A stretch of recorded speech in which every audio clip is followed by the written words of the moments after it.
E aí, pessoal, tudo bem com vocês? Aqui mais uma vez, voltando com as minhas gravações, com as minhas ideias, meus pensamentos. Espero que ajude a vocês a gente pensar um pouquinho, né? Essa questão de ministério. Estou aqui saindo do Covid. Tivemos Covid essa semana. Então, assim, faz parte, certo, gente? Faz parte. Bem, continuando aqui com o meu livro, ele é intitulado Do Pós-Lúdio, é isso mesmo, gente, do Pós-Lúdio ao Prelúdio. O Ministério de Música nos outros 6 dias. Né? Isso aqui é bom para aqueles que estão pensando aí a começar o ministério, também é bom para aqueles que já estão no ministério faz muito tempo e que talvez precisam um pouquinho de refrigério, de conversação, de uma mentoria, de um momento de talvez revisar o ministério. Né? Eu aconselho todos os alunos, eu sei, que pelo menos passam pelo seminário, eles têm a questão de fazer a sua filosofia de música, filosofia de ministério. Então, eu acho que vale a pena revisar a cada 5 anos aquilo que você planejou, que você pensou, que você quis fazer e dar uma revisão, né? Fazer um update. Então, gente, a gente estava falando aqui, na última parte eu terminei, porque a câmera aqui ela só grava 30 minutos, então, assim, para não ter que parar, fazer tudo de novo, então eu faço uns bloquinhos de 30 minutos, eu vou fazer a mesma coisa. Onde eu estiver perto ali dos 30 minutos, eu vou parar. Se eu tiver continuar, eu continuo na outra oportunidade. Também o vídeo não fica longo, fica interessante, 20, 25 minutos é bom. Então, a gente estava falando um pouquinho de ordenação. Então, aqui nos Estados Unidos, o ministro de música também não precisa ser ordenado como pastor. Mas a igreja pode solicitar isso, e a grande maioria das igrejas tem visto a necessidade do ministro de música ter essa função pastoral também, que ela entre como uma questão pastoral, ser um pastor da igreja e tudo mais. Então, ter essa visão pastoral. Né? Em algumas igrejas é um diretor de música.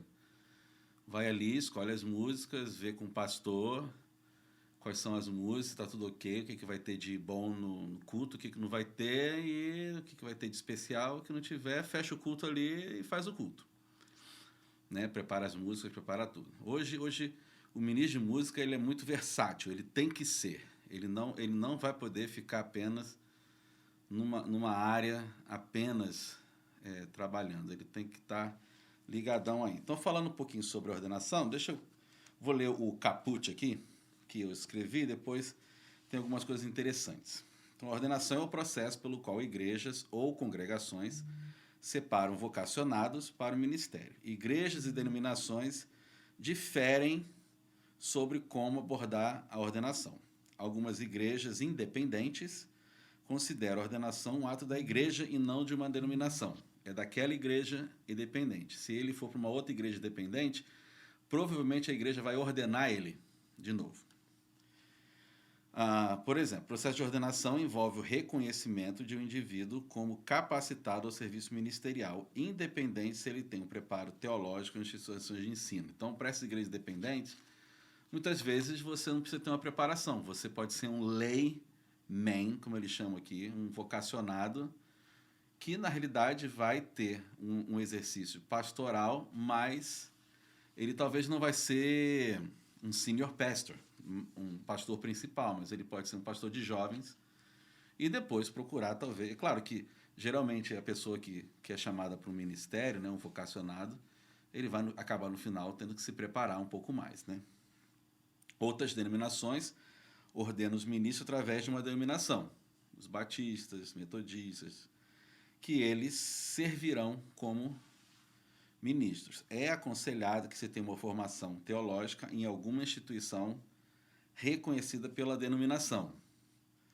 Ordenação é requerida para ministros em muitas denominações. Então, é mais ou menos isso aqui. A ordenação, ela confirma o chamado da pessoa, ela separa ele para esse ministério específico, ela comunica a igreja, né, esse concílio, isso que aconteceu, a denominação ou concílio de pastores, comunica a igreja e outras igrejas que aquele indivíduo ele é vocacionado, ele está sendo ordenado para isso, e depois empossa ele no ministério que é proposto.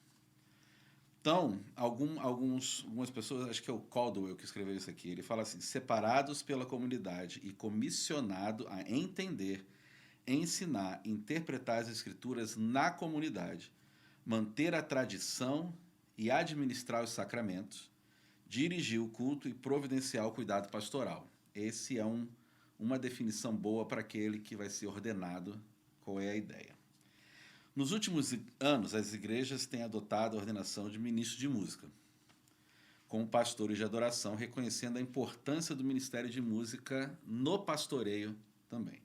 É importante entendermos que existem qualidades e atribuições de ministro ordenado. Então vamos ver o que a igreja espera. Então, as igrejas procuram por pessoas de fé e comprometidas com Jesus Cristo.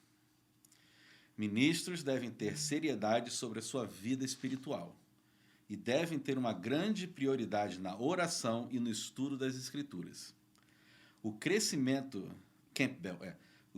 espiritual que vem da disciplina da oração e do estudo da palavra é essencial para discernir o chamado ou ministério, sustentar através dos anos de preparação e manter o chamado vivo, esse chamado, nas dificuldades e adversidades.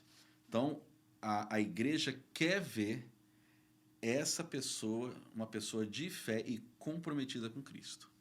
Então, é um ponto básico, né, gente? Você vai assumir o ministério, a sua vida espiritual ela está em primeiro lugar. Então, não tem segundo plano. Se você está tão ocupado com o ministério, tão ocupado com outras coisas, e a sua vida espiritual ela não tem desenvolvido, você precisa parar e pensar o que você vai tirar e o que você vai consertar. A sua vida espiritual ela é muito mais importante até do ministério que você tem que exercer. Então não esqueça disso. Sua vida espiritual é sua vida com Deus. Isso ninguém pode tirar de você e ninguém pode fazer por você. Então lembre-se dessa questão. As igrejas procuram por pessoas que tenham talentos para o desenvolvimento intelectual e continue a buscar o conhecimento. Boa parte disso aqui a gente já falou uma vez, mas eu vou falar de novo. Então, para ser um ministro eficiente, você não precisa ter talento acadêmico, ter tanto talento acadêmico, mas você deve possuir o desejo de aprender.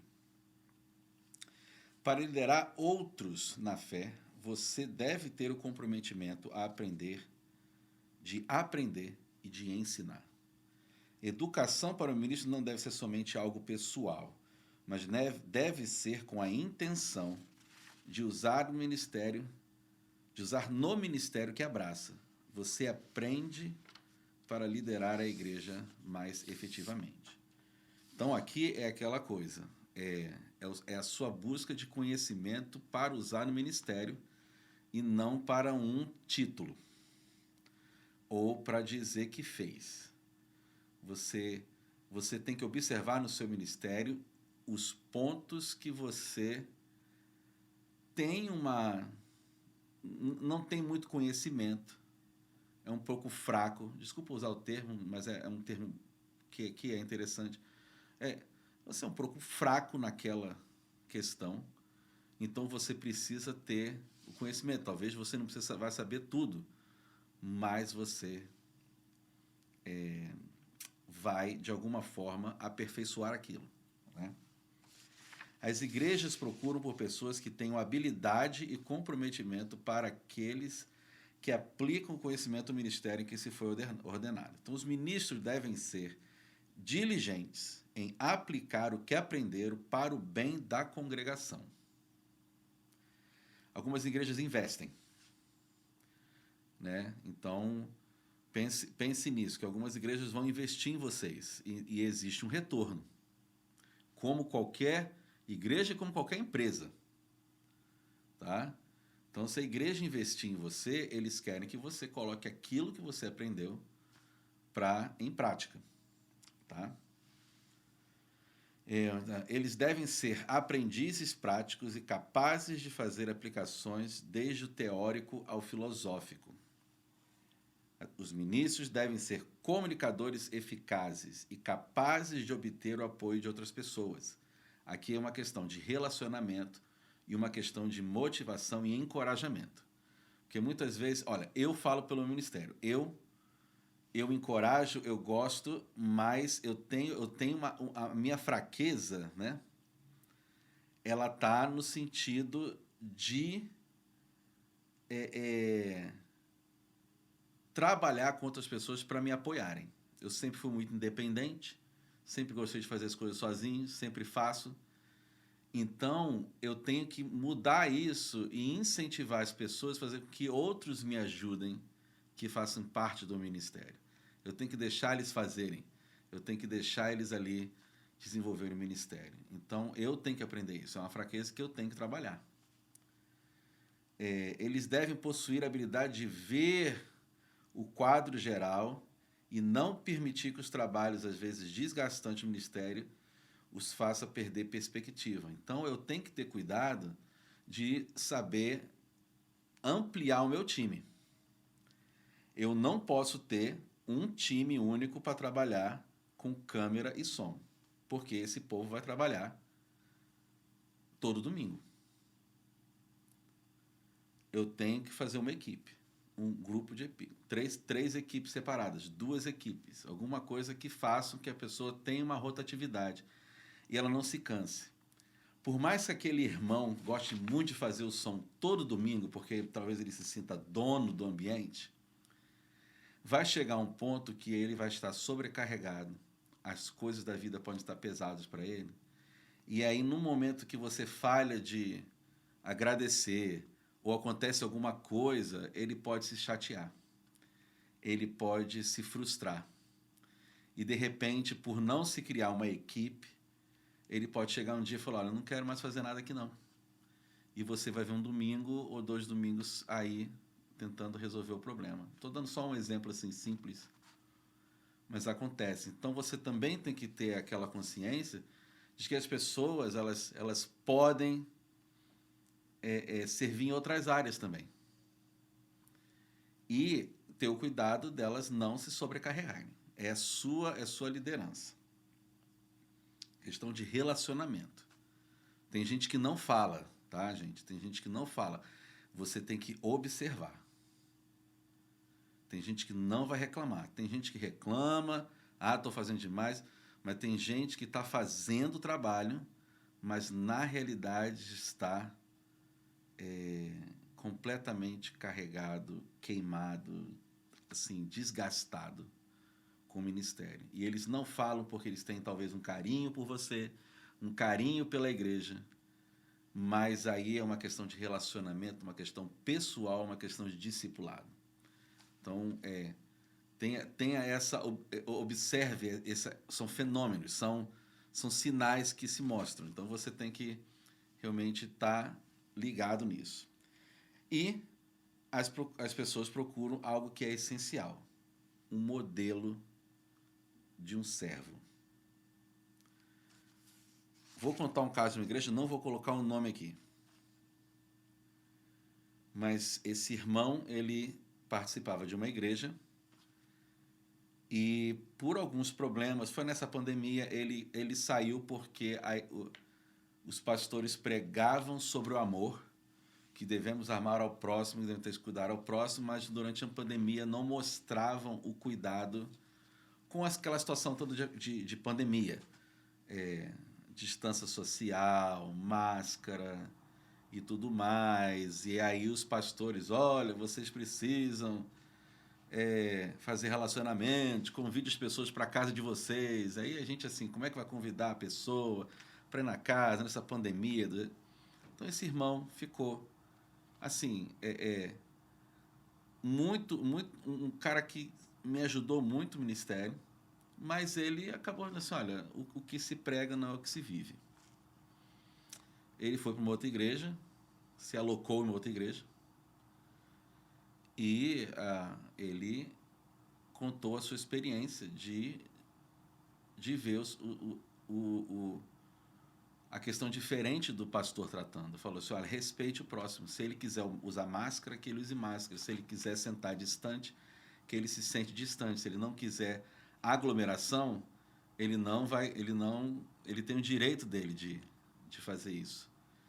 E ele viu o pastor dando exemplo, né? Chicago tem neve, enquanto na outra igreja que ele estava, ele não via os pastores ajudando a tirar a neve da calçada, ele viu na outra igreja o pastor chegando cedo e tirando neve, ajudando os outros irmãos a tirar a neve da calçada. Então, uma questão de um modelo de serventia. Então, você tem que ser um modelo. Você tem que ser um modelo. Né? Eu sei que a gente tem um ministério, tem gente que fala assim, ajude no que puder, ofereça ajuda, fique lá, né? Não deixe eles pensarem que você não, eles precisam ver esse modelo em todas essas áreas, né? Então agora um trechinho bom aqui, acho que eu tenho tempo, acho que dá para eu correr aqui e a gente fazer umas coisas. Avaliando a sua habilidade. Vamos aqui ver algo interessante sobre o ministro de música. Então, nós poderíamos fazer um exercício aqui de colocar quais habilidades são necessárias para se exercer um ministério. Se eu tivesse aqui um quadrinho, a gente ia anotando aqui, colocando uma lista. É possível que tenhamos vários nomes, qualidades que a gente ia colocar aqui, eu precisaria de vários pontos aqui. Se tentarmos agora retirar alguma dessas qualidades, nós teríamos dificuldade de fazê-la, porque entendemos que são necessárias para o ministério. Agora, com estas qualidades, vamos marcar qual dessas habilidades nós temos. E claramente encontramos pouca dessas qualidades. Embora todos nós, ministros inclusive, tenhamos expectativas altas em relação ao ministério, também devemos perceber que nenhuma pessoa pode incorporar todas as características que consideramos necessárias para a eficácia do ministério. É por isso que a gente trabalha com outros que vão, na realidade, exercer o ministério junto com a gente. Cada um tem uma função, um corpo de Cristo. Cada um tem uma função. Mesmo no ministério individual, como o Ministério de Música, é um corpo que está ali e que tem vários membros. Cada um tem uma qualidade melhor que outro e eles vão fazer melhor do que a gente. É a nossa tarefa encontrar, motivar, discipular, integrar e fazer isso acontecer. Ok? Então, avaliar as próprias habilidades e dons para o ministério deve ser uma tarefa contínua para os jovens ministros, para os velhos ministros e para os que estão andando na jornada, que ainda estão discernindo um chamado para o ministério e para os ministros experientes que estão refinando suas habilidades profissionais e ministeriais. Então, para os mais novos, é uma questão de você saber aonde que você vai, em que ministério você vai abraçar melhor, em que parte você vai fazer melhor. E para os outros, dá aquela refinada, né? Os mais antigos, dá uma refinada aqui, uma polida aqui e tal. Ao longo de nossas vidas, devemos participar de uma autoavaliação regular e ouvir regularmente a voz da comunidade em relação ao nosso ministério. Nós temos um problema com crítica. Porque, na realidade, eu vou tocar nesse ponto talvez mais à frente, na realidade, nós colocamos quem eu sou um título. Pastor, ministro de música. Então, quando vem uma crítica ao ministério, a gente sofre essa crítica como uma crítica pessoal. E aí a gente se frustra, aí a gente se decepciona, aí a gente fica com raiva, aí a gente fica doído. Aí a gente acha que aquele lugar não é mais pra gente. Já sofri muito com isso, confesso, fiz terapia, vou voltar a fazer, porque é bom, mas a terapia me ajudou a descobrir que eu colocava tudo o que eu sou no ministério. E não era. Então, a gente tem que ter muito cuidado com isso. Se autoavaliar. Precisa. E a gente precisa ouvir a congregação. Quando a gente chega aqui, eu já percebi que é uma congregação diferente de Chicago. Então, eu tentar fazer coisas aqui, talvez eu não consiga fazer agora. E não que eu não vá fazer, mas eu vou fazer.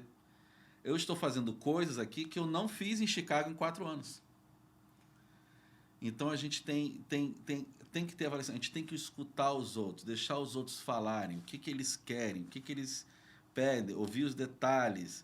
E isso tudo você vai montando o seu ministério. Tá? E vai se avaliando e vai se conhecendo as suas habilidades. Então, não há substituto para a voz da comunidade cristã em refinar nosso chamado e avaliar nossa eficácia contínua. É preciso ouvir. Você precisa chamar, talvez, seus liderados e falar assim, e aí? Como é que eu tenho sido? Fale a verdade. Não deixe... Você entende? Você precisa ter a condição de ouvir e avaliar. Claro que tem gente que fala e, caraca, não vai rolar, entendeu? A voz coletiva daqueles que nos amam e estão comprometidos com a obra de Deus no mundo é uma das melhores maneiras de Deus continuar a nos ensinar. As vozes das pessoas que amamos e confiamos são particularmente eficazes, pois às vezes somos incapazes de nos ver como os outros nos veem. Somos fortemente influenciados por nossas origens, onde crescemos, nossas famílias de origem, nossas primeiras experiências religiosas e outros eventos iniciais influenciaram quem somos e nossa aptidão para o ministério. Você sempre se interessou em ajudar aos outros? Você se envolveu com a música desde criança ou adolescente? Você tem habilidades organizacionais? Você foi líder em grupos de quais fez parte? Você tem interesse em estudar a Bíblia e buscar questões espirituais? Perguntas como essas são úteis para avaliar seu interesse e aptidão para o ministério. A eficácia do ministério requer uma avaliação honesta de si mesmo. Quando nos entendemos que somos mais capazes de compreender os outros e de nos relacionarmos com eles de maneira saudável. A lista a seguir pode ser útil para termos uma melhor compreensão de nós mesmos. Então, autoconsciência. As pessoas autoconscientes entendem seu interior, seus pontos fortes e suas limitações. Sua avaliação de si mesmo está intimamente alinhada com a forma como os outros os veem. Autoconfiança. As pessoas com autoconfiança são realistas sobre as suas habilidades e reconhecem seus pontos fracos e fortes. No entanto, eles não ficam obcecados com as fraquezas e ficam frustrados e derrotados. Eles estão dispostos a assumir riscos e a assumir posições de liderança. Eles são motivados internamente e têm um alto grau de autoaceitação com base no autoconhecimento. Identidade sexual. Os ministros em potencial devem estar seguros em sua sexualidade. Eles devem se sentir confortáveis interagindo em encontros pessoais do mesmo sexo e do sexo oposto. Tem vários procedimentos com isso aqui, tem várias linhas que a gente pode colocar gerais aqui, mas isso é muito importante, a questão da identidade sexual, principalmente nessa época que nós estamos aqui. Então, e cuidado com tudo que acontece, né? Aos maridos, aos ministros de músicas homem, não vai se reunir com uma menina dentro do seu office sozinho. A menina, a mesma coisa. A ministra de música não vai se reunir com um homem no seu office, sozinho. Não troquem mensagens particulares. Não, não deixe nada que possa atrapalhar você. Tá? Mas aqui é uma questão de identidade sexual. Precisa a questão de ser necessário. A maioria das pessoas que são ministros tem a forte necessidade de ser necessário. Quer dizer, eu tenho o maior desejo de ser necessário. Entretanto, a necessidade, essa vontade de ser necessário, não deve controlá-lo. Muitos ministros não têm sucesso porque têm tanta vontade, tanta necessidade de ser necessário, que estão dispostos a fazer qualquer coisa para agradar os outros. Quando a nossa autoestima está fortemente ligada ao fato de sermos necessários, no fim das contas estamos apenas servindo a nós mesmos.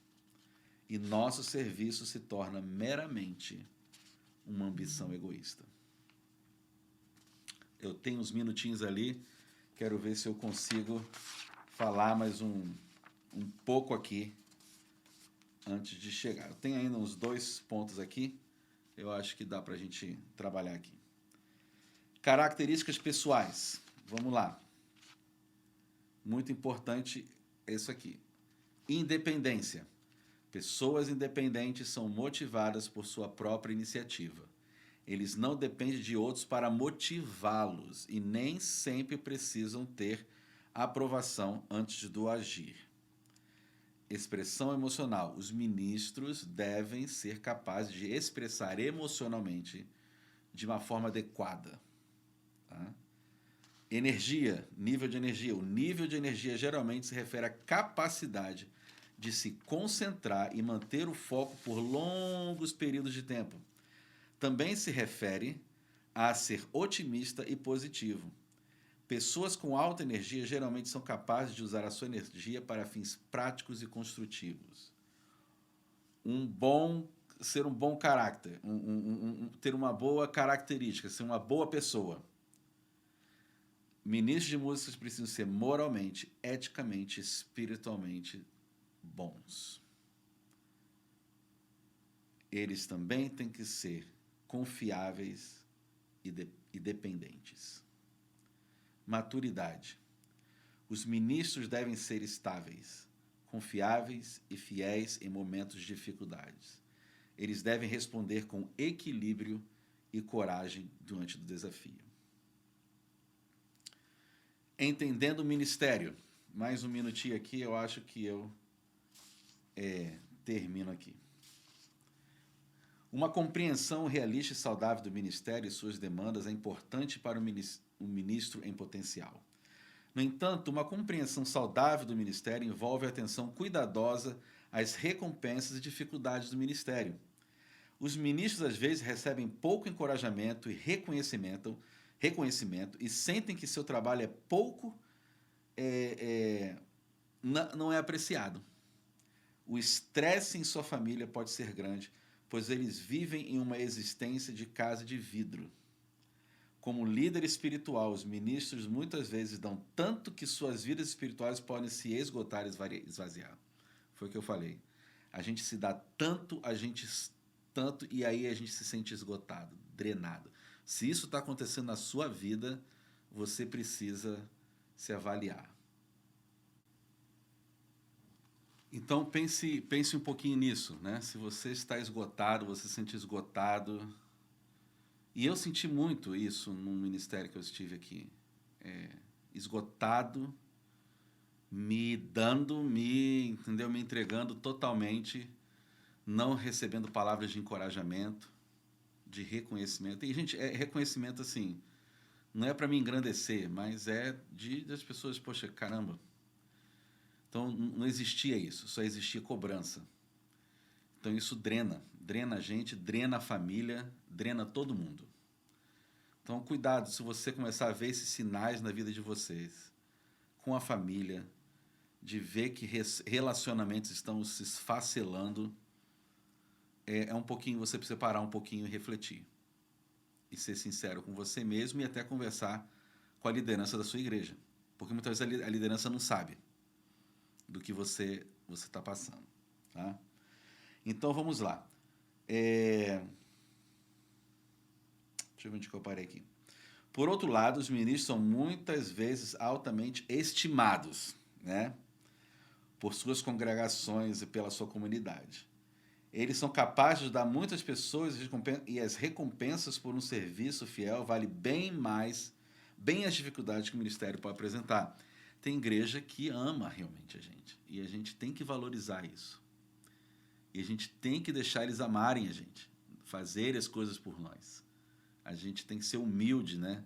Porque muita gente só tá aquele eu vou dar, né? E a gente, quando vai receber, a gente fica meio assim, não, mas não precisa, porque a gente tem essa necessidade de dar, né? Se dar. Mas tem horas que eles precisam fazer algo, e acho que é interessante esse outro tipo de ministério que a gente vê que a igreja ama, que a igreja quer realmente o seu bem num todo, né? Não só no ministério, na sua vida em geral. Então, fé, entendendo o ministério, fé ativa. A fé de um ministro deve ser dinâmica. Sua fé deve ser baseada na obra recente de Deus em sua vida, não em ações de um passado distante. Então, essa fé ativa é aquilo que realmente que Deus está fazendo na sua vida hoje. Não foi o que ele fez 10 anos atrás. As pessoas querem ouvir a sua fé, o seu testemunho de coisas que hoje você vê no ministério acontecendo.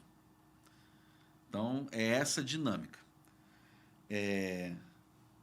Comprometimento. Um completo comprometimento com Cristo e os seus ensinos e com a igreja local, ela é inegociável. Então, cuidado, porque muitas vezes a igreja fica nessa de não suprir as nossas necessidades, e eu vou colocar um ponto interessante. Muitas vezes, musicalmente, não supre as minhas necessidades. Sofri um pouquinho em Armitage porque eu sou um regente. E lá foi difícil porque não tinha coro, não tinha... Então, eu passei 4 anos, basicamente, sem reger. Reger, fazer música coral. Nós conseguimos fazer uma cantata 1 ano, mas depois veio pandemia e parou tudo. Mas essa questão da regência, de você produzir músicas corais, eu passei 4 anos. E isso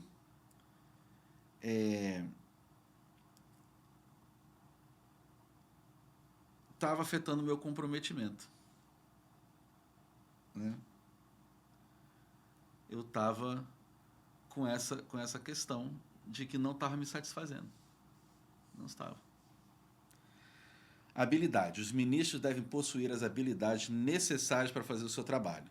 Em alguns casos, os ministros precisam de habilidades específicas, habilidades de liderança e até diplomas para servir a música. Né, cara? Então, assim, você precisa correr atrás. Você tem que ser o melhor pianista, você tem que ser o melhor guitarrista, você tem que saber tocar piano e guitarra, você tem que saber alguma coisa a mais, você tem que saber alguma coisa de órgão, você tem que saber alguma coisa de regência, de ensinar canto. Você tem que ter as habilidades para você poder servir o ministério. Estou falando do lado prático. E você tem que correr atrás de teologia, administração, se você nunca fez, psicologia. São coisas que talvez você tenha que procurar numa questão mais de pós-graduação para que você possa ter essas habilidades. Como sempre falamos, não precisa ser o melhor, mas você tem que ter algum conhecimento. Preocupação com os outros. Ministros devem ter a preocupação com os outros que os motive. O amor pelas pessoas é a marca de um ministro. Disposição para trabalhar. Os ministros devem ter uma alta ética de trabalho. Devem ter a capacidade de planejar e executar tarefas e levar outros a segui-las. No entanto, eles devem evitar se tornar workaholics. Os ministros devem aprender a equilibrar os rigores do ministério com a necessidade de brincar e relaxar. Meus queridos, existe uma pesquisa aqui nos Estados Unidos que diz o seguinte, falando de ministério. Então, a média hoje de um pastor ficar na igreja, média de anos, hoje, é de 7 anos e meio. De pastores secundários, de ministérios secundários, pastor de visitação, geralmente 3 anos, 4 anos. De ministro de música ficando em igreja aqui nos Estados Unidos, a média é de 2 anos. A maior crítica e o porquê que deixam o ministério? Por trabalharem demais. Por não terem a vida pessoal, não poder se divertir, porque tem que fazer muito, tem que se sentir necessário, tem que se dar 100%. E aí, depois de anos, trabalhando dois anos, eles falam, não dá mais. Eu conversei com um rapaz muito novo uma vez, e ele disse assim, Léo, eu me joguei na parede, eu bati na parede.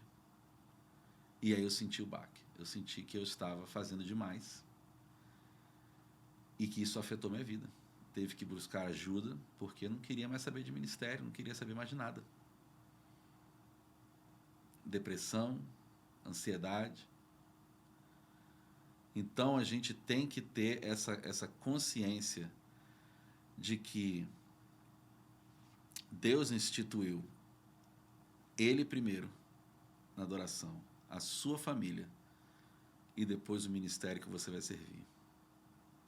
Quando você troca uma dessas ordens, se você está trocando o ministério por Deus, sua vida espiritual não está boa, sua vida no casamento, não, na família não vai ser bom.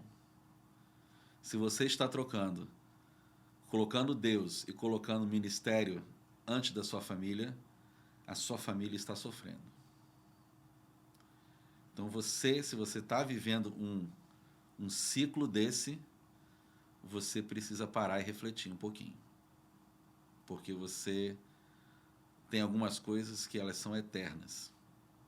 O ministério, querido, se você deixar a igreja, vai ter gente que vai chorar, vai ter gente que vai falar, vou sentir muito a sua falta, mas depois de 6 meses, isso vai diminuir, depois de 1 ano vai diminuindo, e você foi uma pessoa que deixou uma marca na igreja, mas as pessoas andam para frente, você também, você vai se envolver com outros ministérios. Então, cuidado com os seus sentimentos no ministério, tá?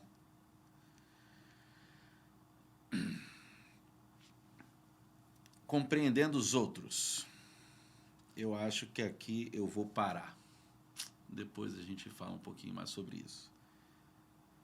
Mas é questão de compreender os seus líderes, seus liderados, e compreender a sua igreja, compreender o seu pastor.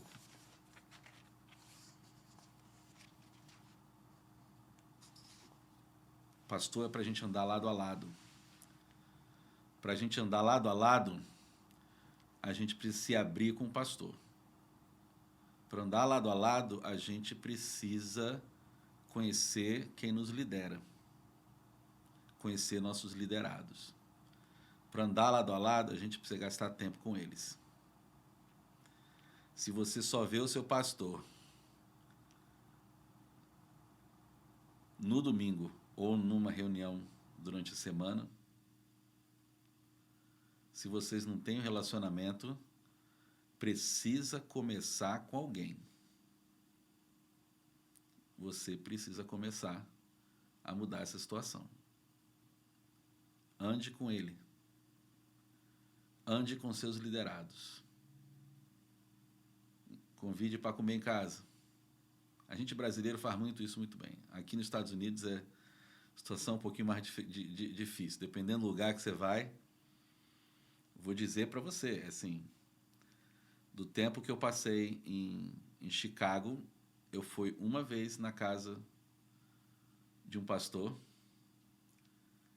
e talvez umas 2 vezes na outra casa do pastor, que na realidade, assim, era mais porque as crianças tinham um relacionamento. Então, assim, eram amigos. Mas eu tentei, mas eu não tive brecha para entrar na vida deles. De cultura diferente. Mas eu sempre penso nisso, ter um relacionamento com o pastor, poder entrar no gabinete dele, conversar com ele um pouquinho sobre outras coisas. Com os liderados, chamava tomar um café na esquina, um pão com uma média, comer uma cavaca, se vocês sabem o que é. Mas é isso aí, gente, vamos para frente. Então isso aqui é o primeiro. Isso aqui não é o final do primeiro capítulo, não. Ainda tem muita coisa aqui, mas eu acho que a parte teológica aqui eu vou dar uma pincelada. Mas vamos ver o que esse livro pode trazer para nós nesses 6 dias que nós trabalhamos. Tem muita coisa que a gente faz e que muita gente não sabe e que talvez a gente nem aborde tudo isso nos seminários. Tá bom? Gente, um abraço para vocês. Fique com Deus. Que Deus abençoe a todos.